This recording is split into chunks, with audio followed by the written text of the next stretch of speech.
현미경 분석 2부 첫 번째 경기는 8번 경기로 들어온 우라와와 가와사키의 경기입니다. 저는 단통 무승부로 가보도록 하겠습니다. 아직 현미경 분석 1부를 보지 않으신 분들은 화면 위로 올라가는 링크를 클릭을 하시면 1부 분석 먼저 시청을 하실 수 있습니다. 통계적인 부분은 화면을 멈추셔서 구독자 여러분들이 확인을 해 주시기 바랍니다. 살롱 코멘트 분석 내용으로 빠르게 넘어가도록 하겠습니다. 지금 보고 계시는 현미경 분석 자료는 풋볼살롱 멤버십 킹 등급으로 합류를 하시면 빠르고 편하게 카페에서 확인을 하실 수 있습니다.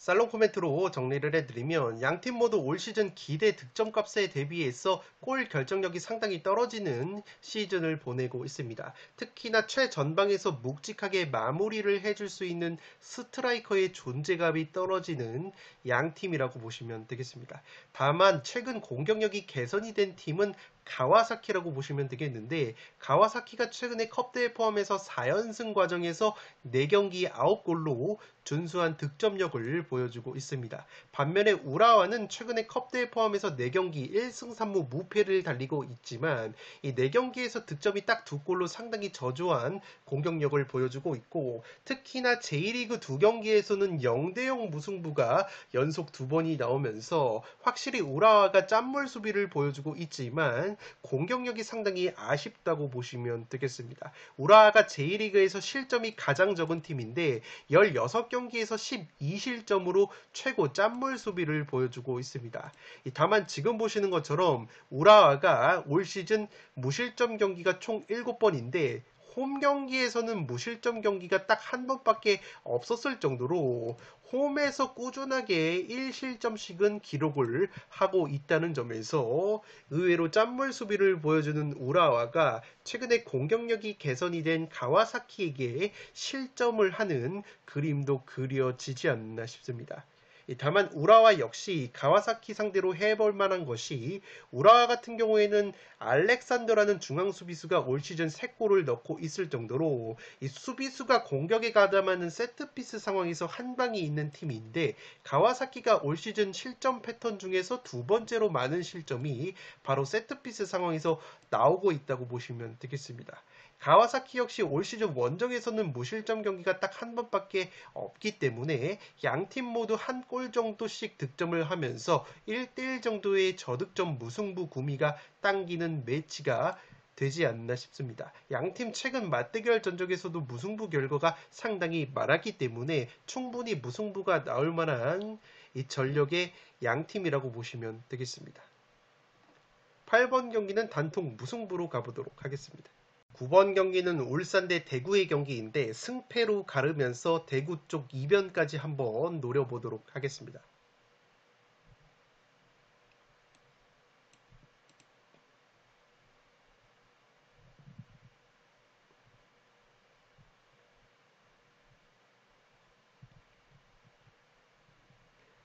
살롱 코멘트로 정리를 해드리면, 울산 같은 경우에는 최근에 SNS에서 인종차별 발언 징계로 인해서 결장자가 상당히 늘어났다고 보시면 되겠습니다. 인종차별 발언으로 한 경기 출전 정지 징계를 받은 울산의 미드필더 박용우, 이규성이 결장이 되고, 울산의 측면 수비수 이명재 선수 역시 같은 이유로 징계를 받았기 때문에 울산이 중원과 측면 수비 쪽에서 전력 누수가 상당히 클 것으로 생각이 됩니다. 특히나 울산의 미드필더 박용우와 이규성 같은 경우에는 울산의 중원에서 패스와 빌드업을 담당하는 중요 자원이기 때문에 울산 특유의 점유축구, 패스축구에 제동이 걸릴 가능성이 상당히 높다고 보시면 되겠습니다. 또한 최근에 컨디션이 살아났었던 측면 공격수 울산의 엄원상 선수 같은 경우에는 아시안게임 평가전 부상을 당하면서 이번 경기 결장이 되기 때문에 울산이 공수 핵심 자원 이탈이 꽤 많다고 보시면 되겠습니다.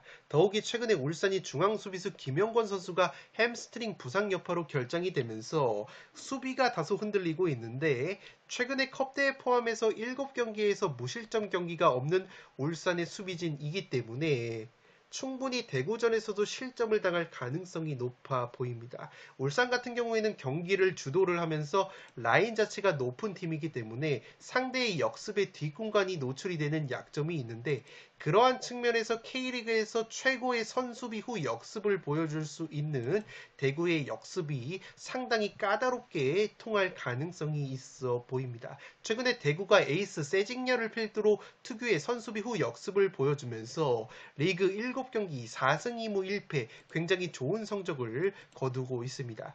특히나 지난 울산과의 대구 홈 경기에서 대구가 0대3으로 완패를 당했을 때는 당시에 대구의 에이스 세징야 선수가 결장이 됐었기 때문에 이번 울산 원정에서는 대구가 세징야 선수를 포함해서 완전체가 가동이 될 가능성이 높다는 점에서 충분히 해볼 만한 매치가 될 것으로 생각이 됩니다. 물론 울산이 전력 누수가 많다고는 하지만 최근에 주포 공격수 주민규와 박호 선수의 컨디션이 상당히 좋다는 점에서 여전히 울산이 막강한 화력을 보여줄 가능성이 높다고 보시면 되겠습니다. 다만 울산이 A매치 기간에 대구보다는 확실히 차출 인원이 많았기 때문에 체력적인 면에서도 대구가 다소 앞선다고 본다면 울산이 최근 7경기 연속으로 실점을 하고 있다는 점과 핵심 자원 부상 및 징계 결장이 많다는 점, A매치 차출에 따른 피로도가 크다는 점까지 고려를 한다면 대구 특유의 선수비 후 역습이 통할 가능성도 충분해 보이는 매치라고 보시면 되겠습니다. 올 시즌 울산이 홈에서는 리그 9경기에서 7승 2무 무패, 아직까지도 패배가 없는데 이쯤에서 홈 첫 패배가 나올 타이밍도 되지 않았나 생각이 되고 있습니다. 9번 경기는 승패로 갈라보도록 하겠습니다. 10번 경기는 충남 아산 대 안산 그리너스의 K리그2 경기인데 충남 아산의 단통 승리로 가보도록 하겠습니다. 투폴 추천으로는 승패를 추천드리도록 하겠습니다.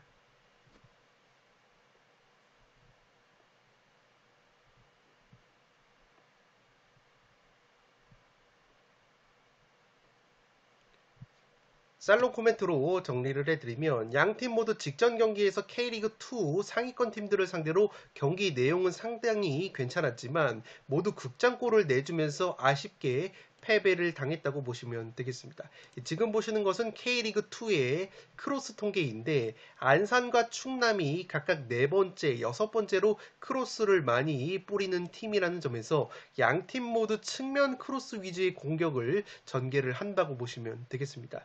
특히나 안산 그리너스에는 이 수비수 겸 공격수 스트라이커로 불리는 정재민이라는 선수가 있는데 이 선수가 이번 시즌에 프로에 데뷔한 신인이지만 192cm의 장신, 제공권이 좋은 선수이기 때문에 중앙 수비수도 보면서 공격수로 자주 기용이 되는 이 자원이라고 보시면 되겠습니다. 이 안산의 정재민 선수가 최근에 리그 2경기 연속골을 넣고 있는 선수이기 때문에 안산 입장으로서는 정재민의 제공권을 활용한 공격 전개가 이루어질 것으로 생각이 됩니다. 다만 안산이 최전방에 정재민을 세우고 단순 롱볼 크로스 공격만을 전개를 한다면 오히려 충남 아산의 탄탄한 제공권에 가로막힐 가능성도 있어 보입니다. 지금 보시는 것처럼 K리그2에서 세 번째로 제공권 경합 지표가 좋은 충남이고 그에 비해서 안산 같은 경우에는 8번째로 제공권이 떨어지는 면이 있기 때문에 제 아무리 정재민이 버티고 있다고 하더라도 전반적으로 제공권이 나쁘지 않은 충남이기 때문에 오히려 정재민의 제공권만을 바라보고 단순한 공격을 전개를 할 경우에는 안산이 의외로 답답한 경기 흐름을 보여줄 가능성이 있지 않나 싶습니다. 물론 지금 보시는 것처럼 안산의 정재민이 세 번째로 좋은 공중볼 경합 지표를 보여주고 있기 때문에 충분히 충남을 상대로도 제공권이 통할 가능성이 있는 매치가 될 것으로 생각이 됩니다. 최근에 상대 전적 면에서는 오히려 안산이 충남 아산 상대로 2경기 1승 1무의 우위가 있기 때문에 안산 역시 끈적한 경기력을 보여줄 가능성이 있어 보입니다. 다만 제가 그래도 홈팀 충남 아산 쪽으로 가는 이유는 안산 같은 경우에는 최근에 임종원 감독이 선수 선발 비리에 연루가 되면서 전격 경질이 됐기 때문에 팀 분위기 자체가 굉장히 뒤숭숭할 것으로 생각이 됩니다. 또한 안산 같은 경우에는 올 시즌 K리그2에서 유일하게 원정 승리가 없는 원정 성적 꼴찌 팀이고 그에 반해서 충남 아산은 홈에서 성적이 상승하면서 실점도 홈에서 절반으로 줄어드는 팀이라고 보시면 되겠습니다. 양 팀의 빈공을 고려하면 솔직히 어디로 튈지 모르는 경기라고 생각이 되지만 충남 아산의 홈발과 제공권 우위 그리고 안산 그리너스가 최근에 감독 경질이 된 변수까지 고려를 한다면 홈팀 충남 아산 쪽으로 근소하게 기우는 매치가 될 것으로 생각이 됩니다. 확실히 수비적인 측면에서는 충남 아산이 안산보다 실점이 훨씬 적은 팀이고 홈에서만큼은 K리그2 최소 실점 3위를 기록하고 있는 충남 아산이기 때문에 아산이 수비력을 바탕으로 근소한 우위를 가져갈 수 있을 것으로 생각이 됩니다. 10번 경기는 충남 아산의 단통 승리로 가는데 투폴 추천으로는 승패를 추천드리도록 하겠습니다. 11번 경기는 인천 대 포항의 경기인데 단통 무승부로 가보도록 하겠습니다.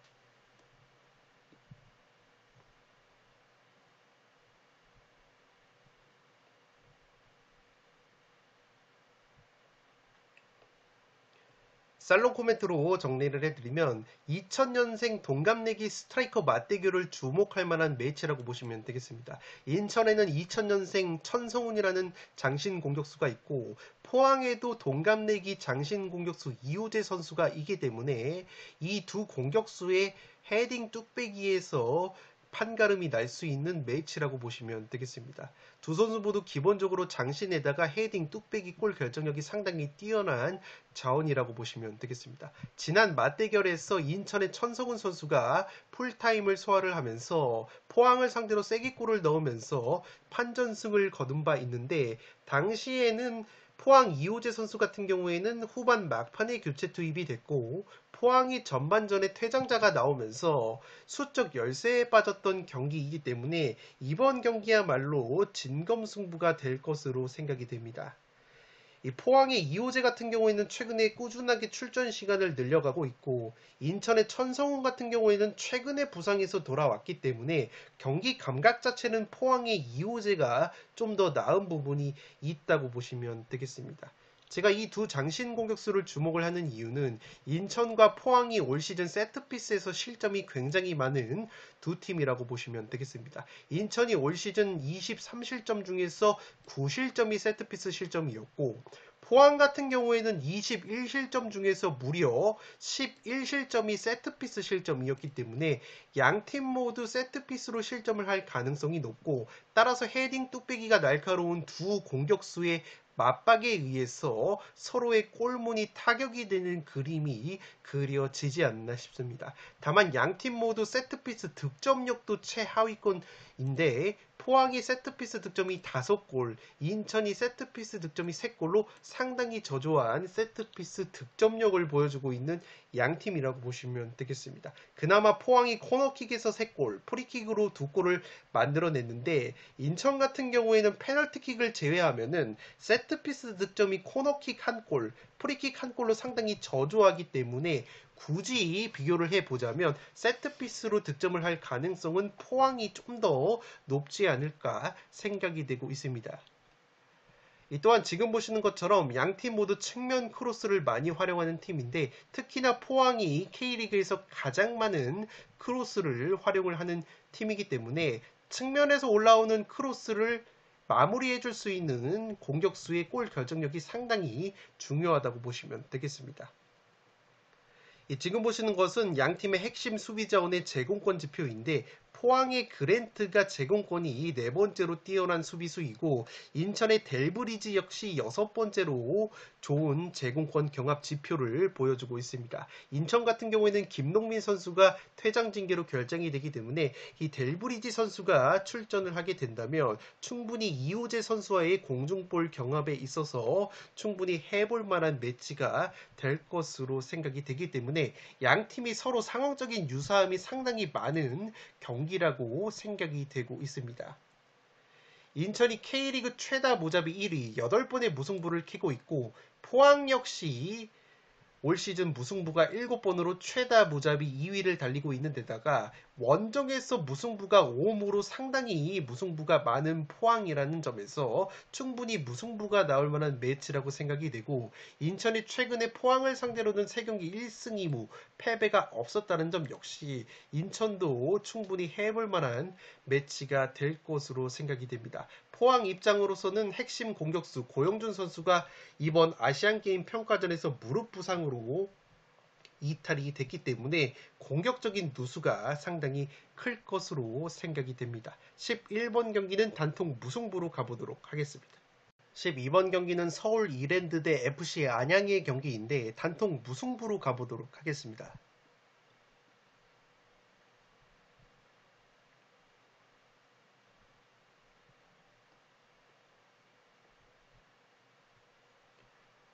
살롱 코멘트로 정리를 해드리면, 최근 이랜드의 기세를 고려를 하면 K리그2 전통의 강자인 안양 역시 승리를 장담하기에는 꽤나 어려운 매치가 될 것으로 생각이 됩니다. 이랜드가 최근에 리그 7경기에서 5승 1무 1패 좋은 성적을 거두고 있고, 특히나 7경기에서 12골이나 넣으면서 공격력이 살아나고 있다고 보시면 되겠습니다. 특히나 최근에 안양을 상대로 이랜드가 2경기에서 1승 1무의 상대전적 우위가 있고, 맞대결 5경기만 놓고 보면은 1승 3무 1패로 무승부가 상당히 많았던 매치업이기 때문에 이번에도 이랜드가 강호 안양을 상대로 저력을 보여줄 가능성이 충분히 있지 않나 싶습니다. 안양 같은 경우에도 안정적인 공수 밸런스를 보여주면서 여전히 순항을 하고 있는데, 한 가지 변수가 있다면 주전 골키퍼 박성수 선수가 지난 부천전에서 부상 여파로 결장이 됐는데, 안양이 백업 골키퍼 김태훈 선수가 부천전에 출전을 하면서 2실점을 당했기 때문에 이번 경기 골문에 대한 리스크가 있다고 보시면 되겠습니다. 물론 이랜드 역시 용병 공격자원 호난 선수가 사타구니 부상 여파로 출전 여부가 불투명하기 때문에 이랜드가 최근에 살아났던 공격력이 다소 삐걱거릴 가능성이 있다고 보시면 되겠습니다. 이 K리그2 두 경기에서 최소 한 경기는 정배가 나오지 않을 가능성이 높기 때문에 저는 충남 아산 대 안산 경기를 정배당인 충남 아산의 승리를 찍었기 때문에 이 경기를 부러뜨려 볼 만한 매치라고 생각이 되고, 특히나 배당적으로 봤을 때 국내 배당 기준으로 현재 12번 경기로 들어온 이랜드 대 안양 경기와 J리그 13번 경기 후쿠오카 대 빗셀 고베 경기가 동일 배당이 주어졌기 때문에 이 통계적으로 봤을 때 동일 배당이 주어졌을 경우에는 그 두 경기가 동일한 결과가 나오는 가능성은 조금은 떨어진다는 점에서 저는 빗셀고베의 승리를 잡았기 때문에 이랜드 대 안양 경기를 한번 부러뜨려 보도록 하겠습니다. 최근 이랜드의 상승세 그리고 양팀 맞대결 전적에서의 팽팽한 무승부가 많았다는 점, 안양이 주전 골키퍼 박성수 선수의 결장 가능성이 있다는 점을 고려를 한다면 이랜드도 충분히 무승부 정도는 보여줄 수 있는 저력이 있을 것으로 생각이 됩니다. 12번 경기는 단통 무승부로 가보도록 하겠습니다. 13번 경기는 후쿠오카 대 빗셀 고베의 경기인데 후쿠오카의 단통 패배로 가보도록 하겠습니다. 이 독식을 노려보실 분들은 승패로 갈라보실 것을 추천드리도록 하겠습니다. 제가 12번 경기와 13번 경기가 현재 국내 배당이 동일 배당이라고 말씀을 드렸는데, 만약에 12번 경기가 안양의 승리 정배당이 나올 경우에는 13번 경기가 역배로 부러질 가능성도 있기 때문에 독식 픽으로는 승패를 추천드리도록 하겠습니다.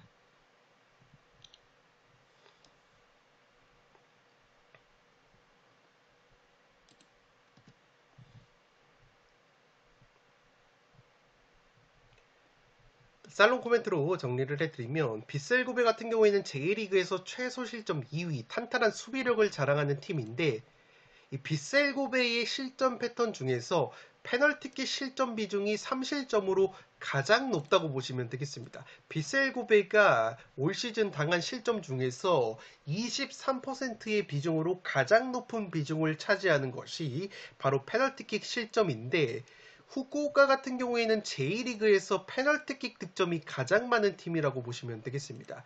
이 후쿠오카가 빈곤한 공격력을 보여주는 팀인데, 후쿠오카가 올 시즌 넣은 17골 중에서 페널티킥 비중이 약 30%가 가까이 될 정도로 페널티킥 득점 비중이 가장 많은 팀이고 J리그에서 페널티킥 득점이 5골로 가장 많은 팀이기 때문에 빗셀 고베가 탄탄한 수비력 대비 페널티킥 실점 비중이 높다는 것은 페널티킥 득점이 가장 많은 후쿠오카에게는 굉장히 호재라고 보시면 되겠습니다.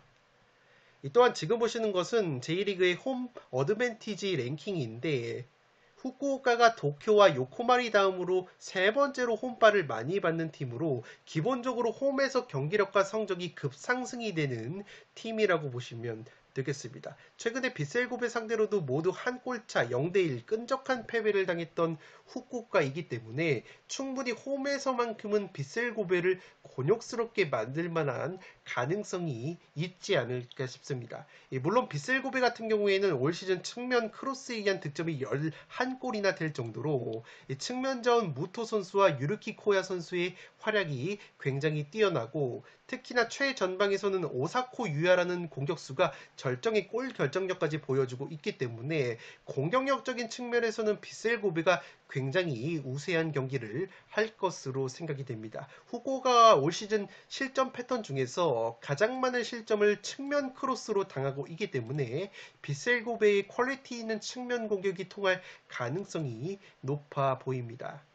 앞서 말씀을 드린 것처럼 풋볼살롱 같은 경우에는 12번 경기 이랜드 안양 경기를 무승부로 이변을 잡았기 때문에 동일 배당이 주어진 13번 후쿠오카 대 빗셀고베 경기는 빗셀고베의 승리 정배당을 가져가는데 만약에 12번 경기에서 안양의 승리 정배당이 나올 경우에는 13번 경기가 역배당이 나올 가능성이 충분히 있기 때문에 현재 빗셀고베 쪽으로 투표율이 70% 이상 몰린 것까지 고려를 한다면 취향껏 12번 경기 안양 승리를 정배당을 잡으면서 오히려 13번에서 이변을 노리면서 후쿠오카 쪽 이변을 잡아보는 것 역시 또 하나의 테크닉이 될 것으로 생각이 되기 때문에 13번 경기는 후쿠오카의 단독 패배로 가는데 독식픽으로는 승패로 갈라보실 것을 추천드리도록 하겠습니다. 마지막 경기는 14번 경기로 들어온 수원FC 대 강원FC의 경기입니다. 저는 단통 무승부로 한번 가보도록 하겠습니다. 투폴 추천으로는 아예 무패로 강원 쪽 이변을 과감하게 노려보실 것을 추천드리도록 하겠습니다.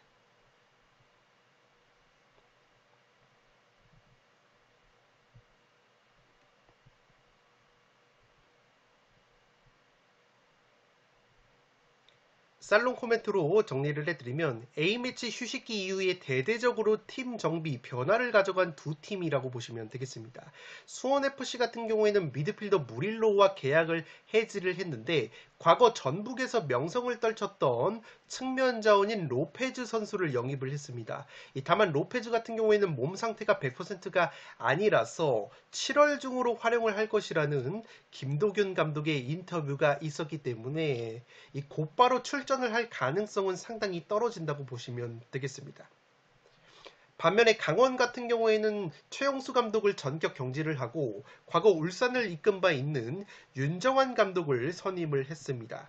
윤정환 감독 같은 경우에는 수비적인 전술보다는 압박 위주의 공격 축구를 펼칠 것이라는 뉘앙스의 인터뷰를 했다고 보시면 되겠습니다. 지금 보시는 것처럼 강원 도민일보의 이 기사를 봤을 때 윤정환 감독이 전방 압박과 공격 축구로 전환을 할 것이라는 뉘앙스의 인터뷰를 했기 때문에 확실히 최용수 감독 체제보다는 강원이 보다 공격적으로 나설 가능성이 높다고 보시면 되겠습니다. 실제 훈련 과정에서도 전방 압박 훈련을 많이 소화하고 있는 것이 포착이 된 강원이고 이 윤정환 감독 부임과 동시에 성남FC 코치를 맡았었던 정경호 코치를 수석 코치로 영입을 하면서 보강을 한 강원이라고 보시면 되겠고 또한 주장단을 교체를 하면서 베테랑 미드필더 한국영 선수에게 또다시 주장 완장을 넘겼다고 보시면 되겠습니다.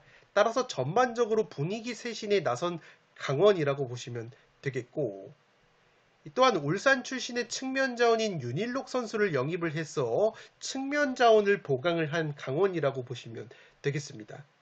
또한 제가 이번 경기 강원 사이드로 한번 가보고 싶은 이유는 이번에 언더20 월드컵에서 브론즈볼을 수상을 하면서 굉장히 주가를 올렸던 강원의 신예 미드필더 이승원이라는 선수를 주목을 할 필요가 있습니다. 이 이승원이라는 선수가 윤정환 감독 체제에서 기자회견도 나오고 훈련에도 적극 참여를 했기 때문에 이번 수원전에서 프로 데뷔전을 치를 가능성이 상당히 높다고 보시면 되겠습니다. 따라서 감독 교체와 선수 영입에 따른 즉각적인 변화 효과가 원정팀 강원 쪽이 좀 더 빨리 나타날 것으로 생각이 되기 때문에 이 강원 쪽으로 구미가 당기는 매치가 되고 있다고 보시면 되겠습니다. 이 수원FC 같은 경우에는 올 시즌 김도균 감독이 지난 시즌에 잘 됐던 공격 축구보다는 수비 위주의 실내 축구를 구사를 하려고 하는데 정작 실점이 K리그에서 36실점으로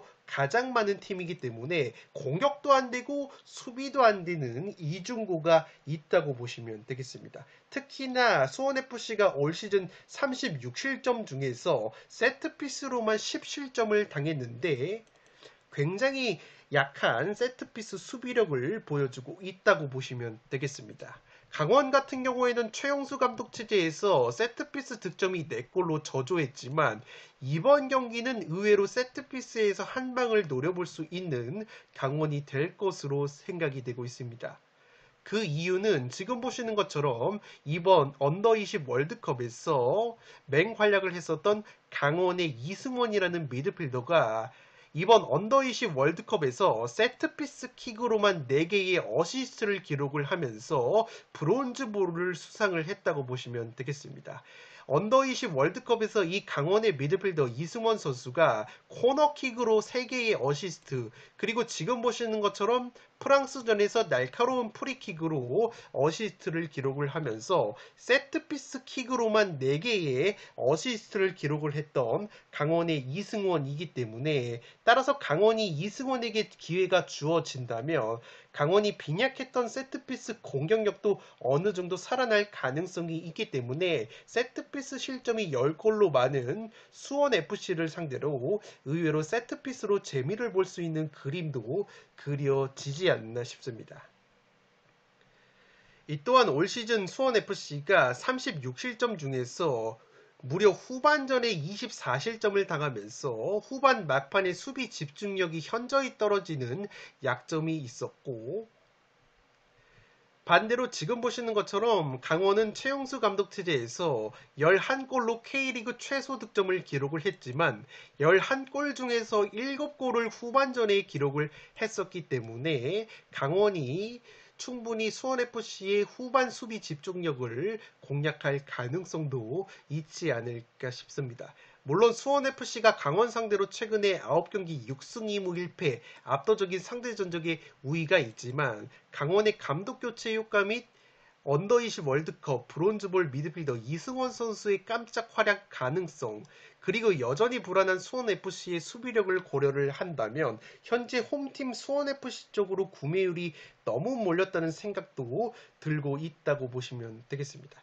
물론 이번 경기 강원이 윤정환 감독 체제에서 오히려 적극적으로 압박 전술을 들고 나온다면 올 시즌 수비적인 기조 이후에 역습을 노리는 수원FC에게도 충분히 기회가 있는 경기라고 생각이 되기 때문에 윤정환 감독 부임 이후에 100% 조직력이 정비가 되지 않았다는 가정을 한다면 사이좋은 무승부 구미가 가장 당기지 않나 싶습니다. 14번 경기는 단통 무승부로 가는데 이변을 노려보실 분들은 과감하게 무패 투폴로 강원 사이드를 한번 추천을 드리도록 하겠습니다.